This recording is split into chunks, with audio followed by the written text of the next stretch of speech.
The great hall of the Galactic Council stretched for miles beneath a dome of pure crystal. 12 massive seats formed a circle, each one designed for a different alien species. The Zephyrians looked like tall blue trees with silver leaves.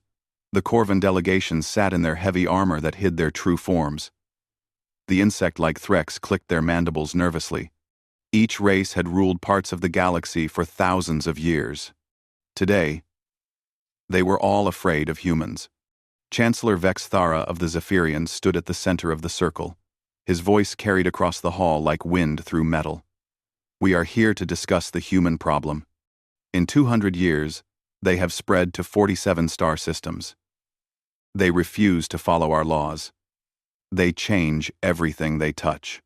The holographic display showed Earth's expansion across space. Red dots marked human colonies. Green lines showed their trade routes. It looked like a disease spreading through the galaxy. They are dangerous, continued Vex Thara. When we gave them fusion technology, they made it twice as powerful. When we showed them our shields, they found ways to punch through them.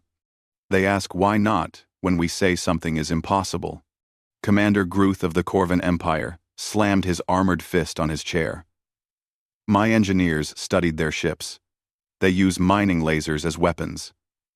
They strap bombs to cargo containers and call them missiles. They have no respect for proper warfare. The Threx Queen buzzed her wings in agreement.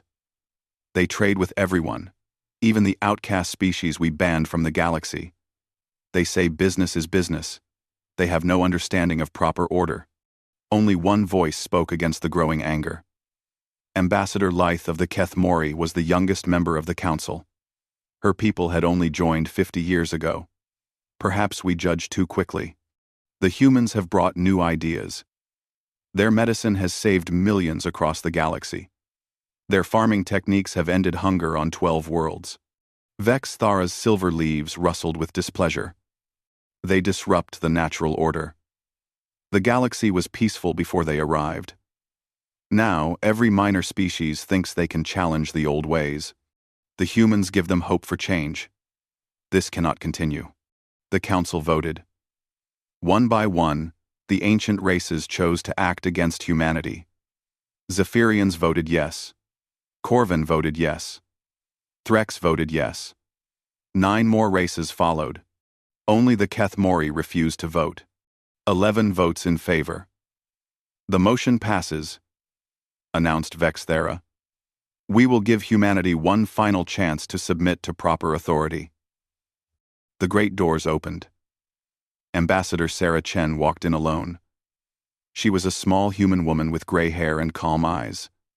She had served as Earth's representative for 10 years. The massive aliens looked down at her from their towering seats. Vex Thara's voice echoed through the hall. Human representative. The Galactic Council has reached a decision. Your species has grown too quickly and spread too far. You must accept our guidance. Chen stood perfectly still. She did not seem impressed by the grand chamber or the powerful aliens surrounding her. What exactly are you demanding? First, you will stop all expansion beyond your current territories. Second, you will accept council oversight of your government and military. Third, you will surrender your most advanced technologies for our review and control. The hall fell silent. Chen took a small device from her pocket and spoke into it. This is Ambassador Chen. Please record the following message for transmission to Earth. She looked up at the circle of aliens. The Galactic Council demands that humanity submit to their authority. They want us to stop exploring new worlds. They want to control our government. They want our technology. Chen put the device away. I have one question. What happens if we refuse? One question. Vex Thara's leaves turned darker. Then we will take corrective action. Our fleets will force compliance. Your colonies will be occupied. Your ships will be destroyed. Your people will learn their proper place in the galaxy. I see. Chen nodded slowly. You believe you can force 3 billion humans to obey 12 alien species. You think our 47 colonies will surrender without a fight. You assume our ships and weapons are no match for your ancient technology. These are facts, not beliefs, growled Commander Gruth. Our empire spans 1,000 worlds. Our ships have ruled space for 3 millennia. Your entire species is barely 200 years old among the stars. Chen smiled. It was not a happy expression. Chancellor Vex Thara, you said we ask why not, when others say something is impossible. You are correct. So let me ask you something. Why do you think we will submit to your ultimatum? Because you have no choice, Vexithara replied. We outnumber you 50 to 1. Our technology is proven across countless wars. Resistance is impossible. Impossible. Chen repeated the word, slowly. That is exactly the kind of thinking that brought us to this moment.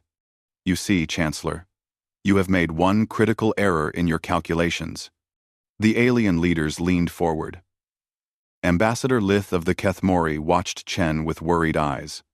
You assume we are the same species that first asked permission to join your galaxy. You think we spent 200 years simply following your rules and hoping for your approval.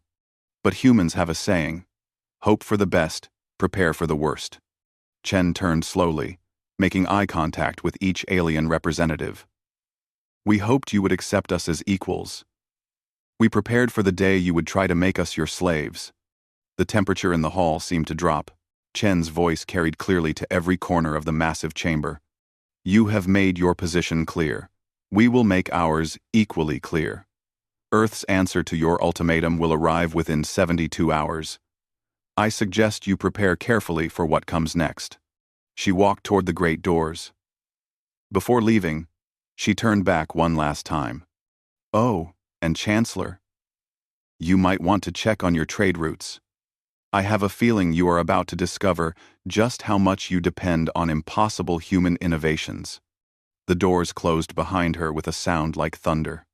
The first sign of trouble came from the Outer Rim trading posts. Captain Zektar of the Threx merchant fleet was loading cargo when every human worker simply stopped working.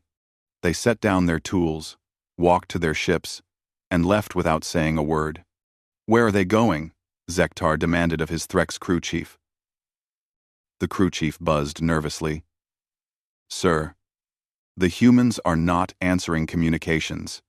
Their ships are powering up hyperdrives. All of them. Across the galaxy, the same scene played out on thousands of worlds. Human merchants, engineers, doctors, teachers, and workers gathered their belongings and departed. They did not break their contracts. They did not steal anything. They simply left. On the Korvan homeworld, Chief Engineer Morthax stared at his industrial displays in confusion. 3 fusion reactors had shut down in the past hour. The life support systems for the capital city were running on backup power. What is the problem? He demanded of his assistant. Sir, the reactors require daily maintenance cycles. The human technicians always handled the advanced procedures. They left this morning. Morthak felt his blood turn cold inside his armor. Get our own engineers to fix them. We tried, sir. The humans redesigned these systems 5 years ago. Our people do not understand the new configurations. Similar reports flooded in from across Korvan space. Mining operations slowed as human-improved extractors failed. Shipping lanes became congested when human-designed traffic control systems stopped working. Food production dropped as human agricultural consultants departed their posts. The Zephyrian Chancellor received emergency reports from 12 different worlds. His silver leaves trembled as he read each one. Hyperlane navigation systems were failing. The complex calculations needed for safe, faster-than-light travel had been handled by human mathematicians for decades. Without them, ships were getting lost in hyperspace. How did we miss this? Vex Thara asked his advisors. How did they become so necessary? His chief aide, a younger Zephyrian named Salthek, rustled his leaves nervously. Chancellor, we may have underestimated their integration into our society. The humans have been improving our systems for 50 years. They never made themselves irreplaceable. They just made everything work better. On the Threx Queen's homeworld, panic was setting in. The great hive cities relied on atmospheric processors that kept the air breathable for billions of insects. The processors had been upgraded with human technology 30 years ago. Now, they were beginning to fail. Can we reverse the human modifications? The Queen buzzed frantically. Impossible, Your Majesty, replied her chief scientist. The human improvements are woven into every system.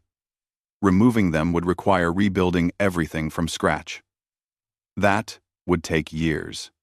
How long do we have? At current rates of decline. Perhaps 6 months before the air becomes unbreathable in the outer cities. The emergency council session was called just 60 hours after the ultimatum.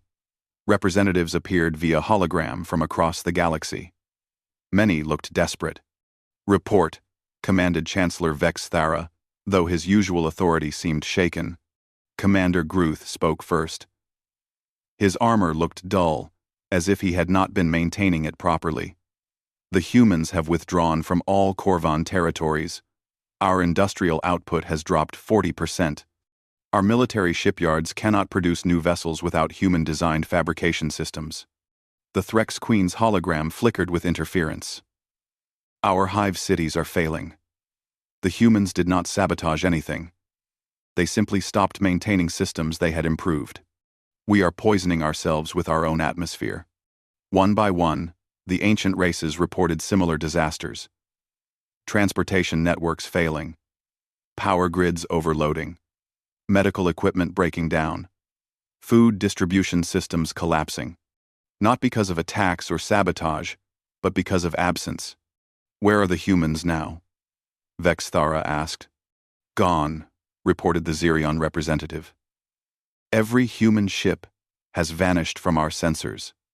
We cannot track them using conventional methods. It is as if they have some form of stealth technology we do not understand.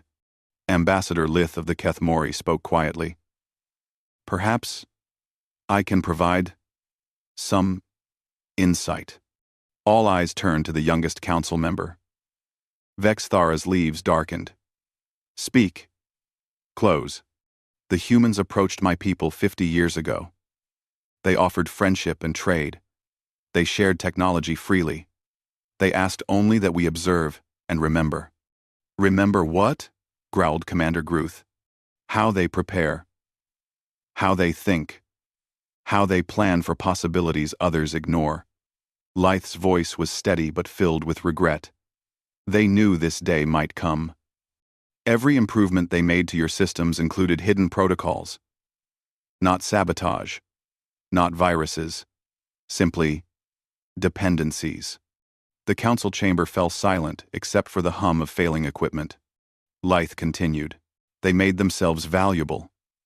Not irreplaceable. But when they all leave at once, the difference becomes academic. Are you saying they planned this? The Threx Queen's wings buzzed with fury. I am saying they are human.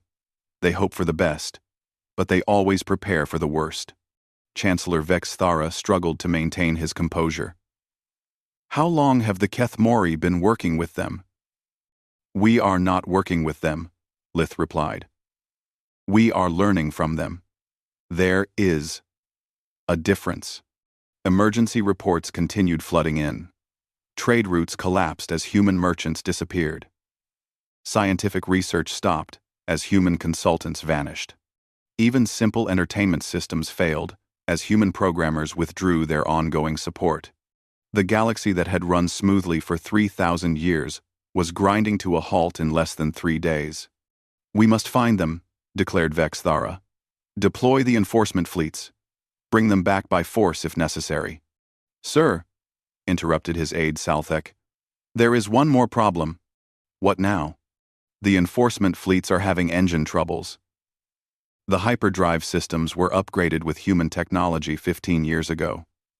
Without human maintenance crews. The enforcement. Without human maintenance crews. Vex Thara's silver leaves turned black with rage. How many ships can we deploy? Perhaps 30% of our total fleet. The rest are stranded until we can train our own people to perform the maintenance. The great chancellor of the Galactic Council stood in his failing chamber, surrounded by the holographic images of panicking alien leaders. For the first time in 3 millennia, the galaxy's oldest civilizations were helpless. And somewhere in the darkness between the stars, the humans waited. Admiral Keth Vorak commanded the greatest battle fleet in Galactic Council history. 200 warships stretched across space near the Proxima Nexus, a major junction between human and Council territories. His flagship alone was larger than most human colonies. "Today we teach the humans their place," he announced to his fleet commanders. The holographic images of 50 alien captains nodded in agreement. "They hide in the dark, like cowards. When we find them, we will crush them quickly." The admiral was Korvan, bred for war in the great military academies of his homeworld. His people had conquered 17 star systems before joining the Council. He understood battle. Humans, he believed, understood only luck and crude tactics. "Sir, we have contact," reported his sensor officer. 30 human ships, holding position near the asteroid field. Keth Vorak studied the tactical display. The human vessels were small compared to his dreadnoughts. Their formation looked sloppy and unprofessional. Only 30 ships? They must be desperate. His fleet moved forward in perfect formation. 2 centuries of battle experience guided every movement. The Council fleet was a masterpiece of military engineering and tactical doctrine. The humans opened fire first. But they did not fire at the Council ships. Instead, they targeted the asteroids. "What are they doing?" demanded Keth Vorak, as explosions blossomed throughout the asteroid field. "Sir, they appear to be mining," replied the sensor officer, in confusion. "Mining? In the middle of a battle?" The asteroids cracked open, releasing clouds of metallic dust and rock fragments. The debris spread quickly through space, creating a glittering fog that confused sensors and blocked targeting systems. "All ships, advance through the field," ordered the admiral. "Do not let them escape again." The Council fleet pushed forward into the expanding cloud. Their shields deflected the small rocks easily. Their sensors penetrated the interference with some difficulty. Everything seemed manageable. Then, the humans showed their real plan. The debris was not just random rocks. Hidden among the fragments were thousands of small devices, each no bigger than a human hand. They had been placed inside the asteroids months ago, waiting for this moment. "Sir, energy spikes throughout the debris field," reported the tactical officer. "The objects are..." Oh. The devices activated all at once. Each one generated a small gravity well, creating thousands of miniature black holes throughout the space around the Council fleet. Ships that had flown in perfect formation suddenly found themselves pulled in different directions. "Emergency maneuvers," Keth Vorak shouted, but it was too late. His orderly battle line became a chaotic mess as gravity fields tugged his vessels off course. Ships collided with each other as their pilots fought to regain control. The human fleet emerged from behind a large asteroid cluster. Their ships moved through the gravity maze as if they had practiced this exact scenario hundreds of times. Because they had. "How are they navigating so easily?" demanded the admiral. His science officer studied the readings with growing fear. "Sir, I believe they designed this trap specifically for our fleet formations. They know exactly where each gravity field is located. Our ships are being pulled into predetermined positions. The humans attacked like hunters who had driven prey into a trap. Their weapons were not the advanced energy beams or quantum torpedoes of the Council fleets. They used simple kinetic projectiles, chunks of metal accelerated to incredible speeds. But these simple weapons hit exactly where the gravity fields pulled Council ships.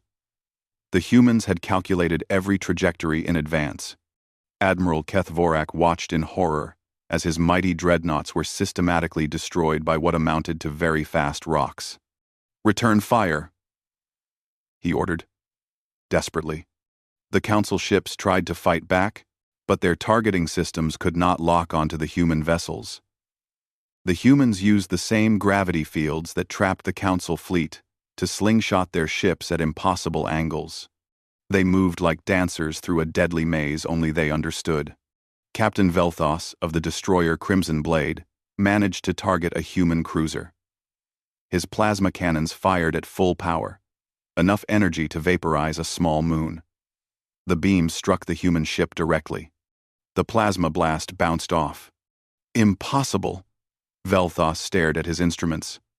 Our weapons are not penetrating their armor. Sir, reported his weapons officer, the human ships appear to be using our own shield technology, but they have modified it somehow. Our energy weapons are being reflected back at us. Across the battlefield, Council ships discovered that their most powerful weapons were useless. The humans had studied Council technology for decades. They knew exactly how plasma cannons and particle beams worked. Their armor was designed to turn these sophisticated weapons into harmless light shows. Meanwhile, the human kinetic weapons punched through Council shields like they were made of paper. Energy shields were perfect for stopping energy attacks.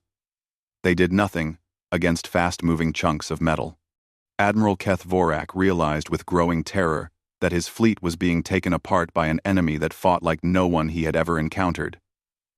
The humans used mining equipment as weapons. They turned asteroids into traps. They made gravity itself into a tool of war. All ships, retreat from the asteroid field, he commanded. But the humans had planned for this too. As the surviving Council ships tried to escape, they found their exit routes blocked by more gravity wells. The humans had been preparing this battlefield for months, maybe years. The battle that was supposed to last minutes stretched into hours. One by one, the great ships of the Council fleet were destroyed or disabled. The humans fought with a combination of careful planning and wild improvisation that the Admiral could not counter. When a Zephyrian cruiser tried to ram a human destroyer, the humans simply moved aside at the last second and fired a harpoon into the cruiser's engine section. They then used their own ship as an anchor point to swing the larger vessel into an asteroid.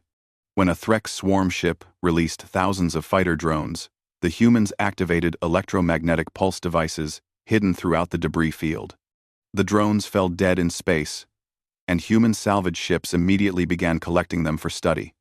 The final moment came when Admiral Keth Vorak's own flagship found itself surrounded by 12 human vessels. They were so close, he could see the human crews through their transparent cockpits.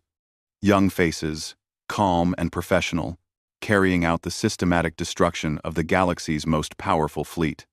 Admiral, incoming transmission from the human fleet, reported his communications officer. A human face appeared on the main screen. The woman wore a simple uniform, with captain's insignia. She looked tired, but determined. Admiral Keth Vorak, this is Captain Sarah Martinez of the Earth Defense Force. Your fleet is destroyed. Your ships are disabled. Surrender now, and we will provide rescue for your crews. You were waiting for us, the Admiral said in disbelief. This entire battle was planned in advance. Yes, sir. We have been preparing for this engagement for 18 months. We knew you would come here eventually. We studied your tactics, your technology, your psychology. You fight like you have always fought. We fight like we have never fought before. The Admiral looked at his tactical display.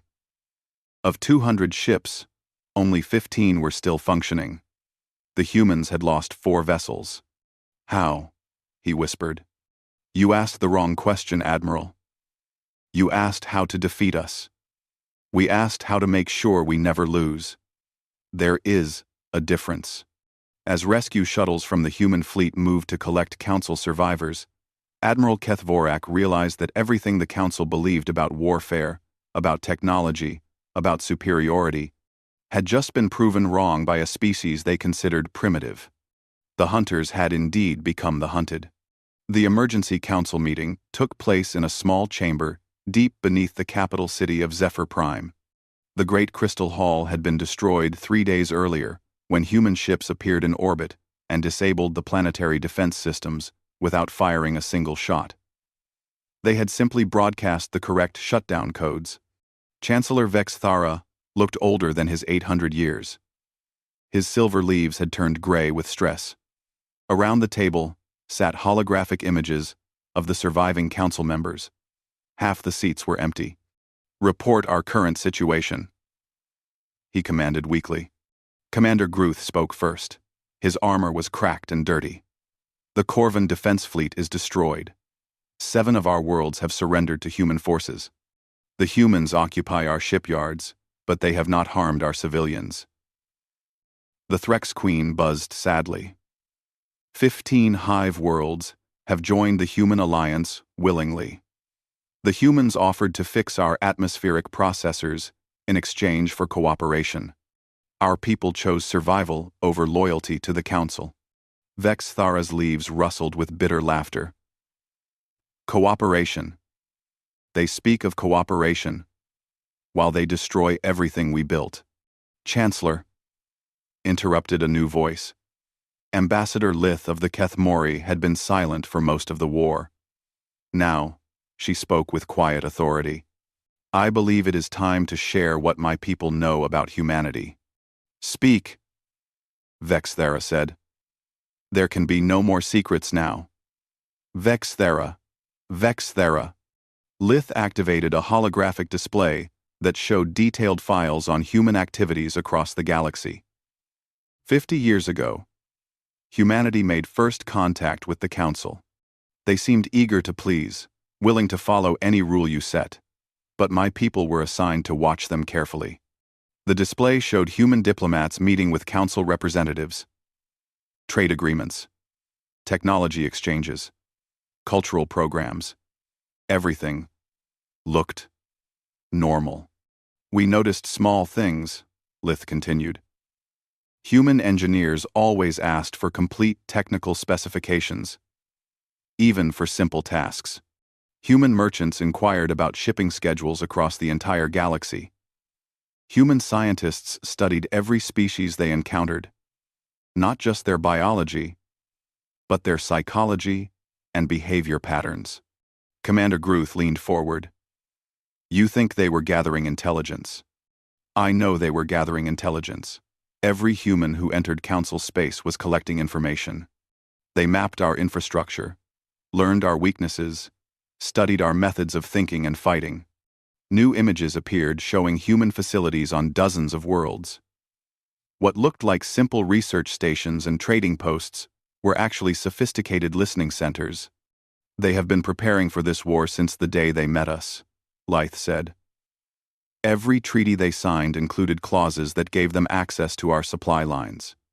Every technological exchange taught them how our weapons and defenses work. Every cultural program let them study how we make decisions." The hologram shifted to show human military preparations. Hidden shipyards in the dark spaces between stars. Weapons tests in remote systems. Training exercises that simulated battles against Council fleets. "They knew we would eventually try to control them," Lyth explained. "Humans study history. They saw what the Council did to other species that grew too powerful. They decided they would not let it happen to them." Chancellor Vex Thara stared at the evidence. "They played us. For 50 years, they made us believe they were grateful followers, while they planned our destruction." "Chancellor." "Not destruction," corrected Lith. "Liberation." "What do you mean?" "The humans are not trying to conquer the galaxy. They are trying to free it. Every species that joins them gains access to human technology and education. The humans share their knowledge freely. They ask only that their allies think for themselves instead of following ancient orders." The display showed human colonies where multiple species lived and worked together as equals. Threx engineers collaborated with human scientists to develop new technologies. Corvan warriors trained alongside human soldiers, learning new tactics. Former Council subjects were building lives they chose for themselves. "The humans offer what the Council never did," Lyth said. They are destroying the natural order, Vexthera protested. The galaxy was stable under council rule. There were no major wars for 1,000 years. There were no wars because you crushed anyone who might challenge you. Lyth replied calmly. The stability you speak of was built on fear and stagnation. Species that could have contributed great things to the galaxy were kept as servants and suppliers. Commander Gruth removed his helmet, revealing his scarred face. My own soldiers have been asking questions. They want to know why they fight for a council that treats them as tools instead of people. The Threx Queen's wings drooped. My scientists tell me that human medicine could extend our lives by centuries. Human agriculture could feed our growing population. Why did we choose war over cooperation? Vexthera stood and walked to the chamber's only window. Outside, human ships moved peacefully through the sky. They were not attacking the city. They were waiting. What do the humans want? He asked finally. Lyth consulted her files. They have issued a simple statement to all council worlds. Any species that wishes to join the Terran Federation is welcome. Any species that wishes to remain independent may do so. Any species that continues to support the Council's oppression of others will be treated as an enemy. And the Council itself?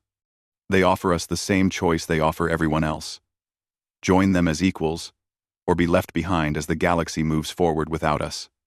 A communication alert sounded. The operator was a young Zephyrian who looked terrified. Chancellor. Incoming transmission from the human fleet.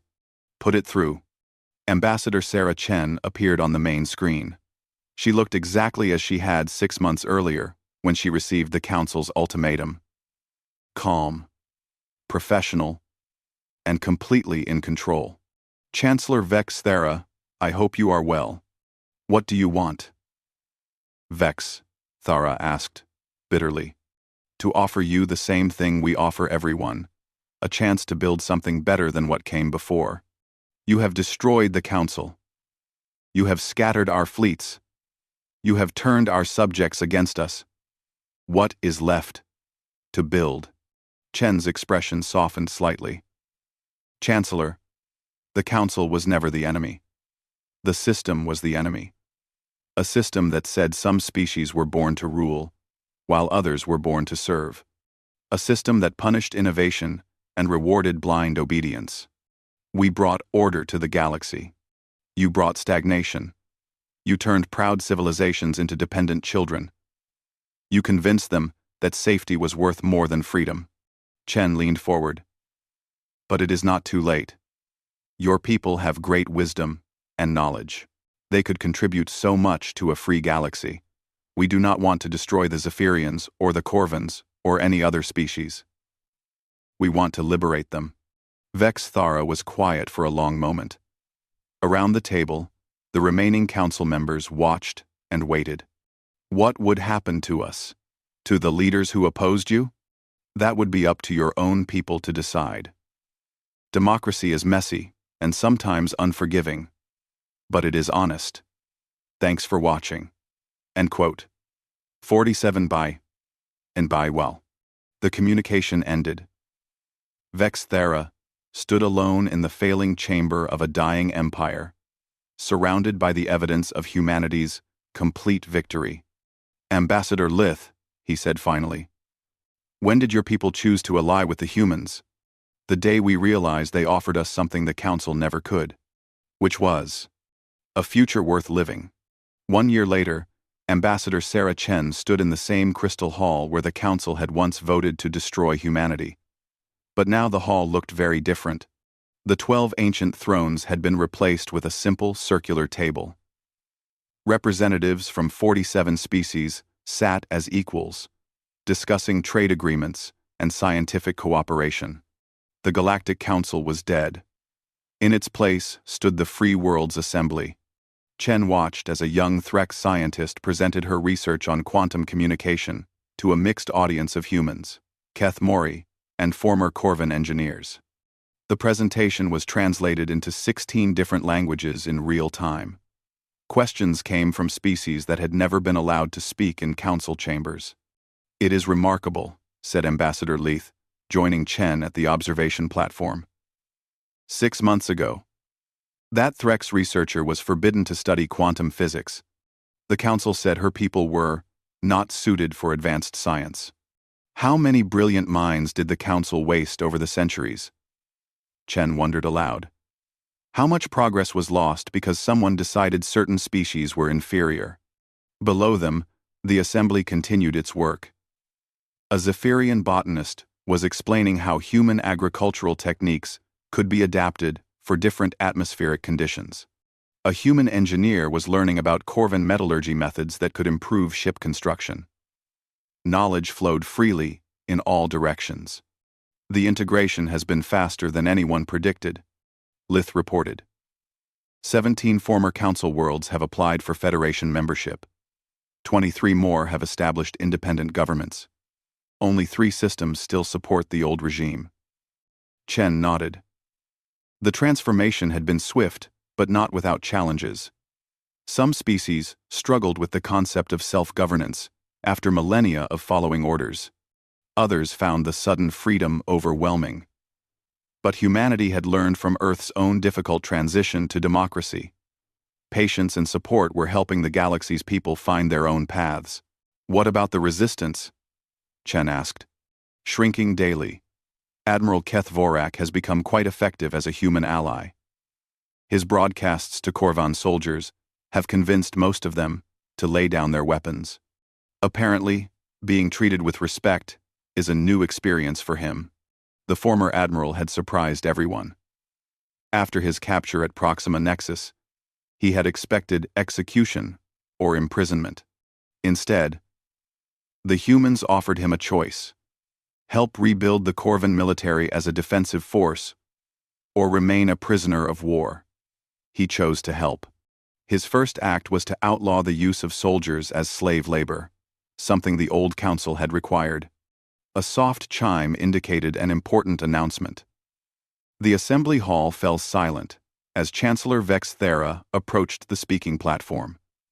The old Zephyrian looked frail, but determined. "My fellow representatives," he began, his voice carrying clearly through the crystal dome. "I have an announcement to make." Chen raised an eyebrow. Vex Thara had become an unlikely advocate for democratic reform among the Zephyrian people.